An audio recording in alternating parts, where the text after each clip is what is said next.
अस्सलामुअलैकुम programmers, welcome to your channel do it. तो programmers, आज के लेक्चर में हम समझेंगे कि कमेंट क्या होता है और डार्ट में हम इसे क्यों यूज़ करते हैं।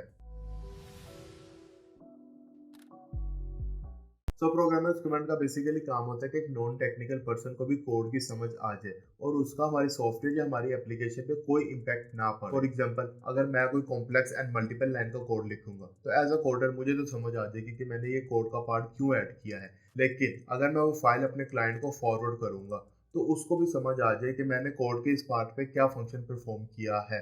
तो मैं उस फंक्शन से पहले एक ऐसी लाइन ऐड कर दूंगा कि मेरा क्लाइंट वो लाइन को रीड करके उसको भी बेसिक इन्फॉर्मेशन आ जाए कि ये जो 7-8 लाइन का कोड है ना, इधर इसने ये फंक्शन परफॉर्म किया है। तो प्रोग्रामर्स, कमेंट की बेसिकली टू टाइप्स होती है, एक सिंगल लाइन कमेंट और एक होती है multiple line comment. Single line comment का मतलब कि अगर आपने कोई एक लाइन ऐड करनी है किसी कोड से पहले तो हम सिंगल लाइन कमेंट का यूज करते हैं। लेकिन अगर आप चाहते हो कि कोई आप पैराग्राफ ऐड करना चाहते हो 7-8 लाइनों का, जिसमें आप प्रॉपर एक्सप्लेन करना चाहते हो कि ये फंक्शन मैंने क्यों ऐड किया है, तो फिर हम मल्टीपल लाइन के लिए कमेंट का यूज करेंगे। सो प्रोग्रामर्स, अब मैं आपको सबसे पहले बता दूं सिंगल लाइन कमेंट। जैसे कि मैंने अपने कंसोल पे लिखा हुआ है व्हाट इज कमेंट। तो प्रोग्रामर्स देखें, इसके लिए आपको सबसे पहले डबल फॉरवर्ड स्लैश ऐड करनी पड़ेगी। फिर उसके आगे आप जो मर्जी लिखें, जिस मर्जी लैंग्वेज में लिखें, ये जो लाइन है ना, ये कोड का हिस्सा नहीं बनेगी। जब मैं प्रोजेक्ट अपना रन करूंगा ना, तो जो हमारा कंपाइलर होगा ना, तो वो इस लाइन को इग्नोर कर देगा, वो इस लाइन को रीड करने की कोशिश ही नहीं करेगा। अब देखें प्रोग्रामर्स, अगर मैं ये दो फॉरवर्ड स्लैश रिमूव कर दूं तो देखिए हमें एरर शो होगा। यहाँ पे हमें एरर दे रहे हैं क्योंकि अब जो है ना, कंपाइलर इस पार्ट को रीड कर रहा है, वो रीड कर रहा है इस लाइन को कि व्हाट इज कमेंट, ये क्यों ऐड किया। तो वो हमें इसका एरर प्रोवाइड कर रहा है कि व्हाट अनडिफाइंड है, ये आपने डिफाइन नहीं किया हुआ यहाँ पे। लेकिन अगर आप चाहते हो कि कंपाइलर इस लाइन को टोटली इग्नोर कर दे, ये सिर्फ किसी ह्यूमन के अंडरस्टैंडिंग के लिए मैं लाइन लिखना चाहता हूँ, तो आप इस लाइन से पहले टू फॉरवर्ड स्लैश ऐड कर ले। इसने अपना कलर चेंज कर लिया, ये ग्रीन में हो चुका है और एरर भी हमारा क्लियर हो चुका है।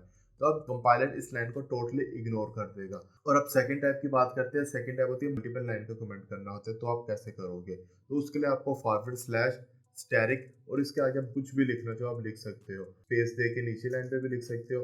और आपने जब कमेंट को क्लोज करना है ना, तो उसके लिए भी आपको सबसे पहले asterisk and then forward slash add कर देनी है। तो आप देख सकते हो कि हमारा एरर भी क्लियर हो चुका है और मैं यहाँ पे कुछ भी लिखा हुआ है, कंपाइलर इस लाइन को नहीं रीड करेगा। फॉर एग्जाम्पल प्रोग्रामर्स, ये देखिए मैंने एक लाइन का कोड लिखा है, string name is equal to Iron man.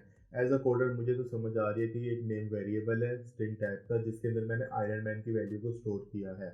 लेकिन अब नॉन टेक्निकल पर्सन को तो नहीं समझ आएगी, तो इसलिए मैंने उससे पहले लिख दिया है कि डिक्लेयर नेम। अब उसको समझ लग जाएगी कि ये लाइन का काम है कि हमने यहाँ पे नेम को डिक्लेयर किया।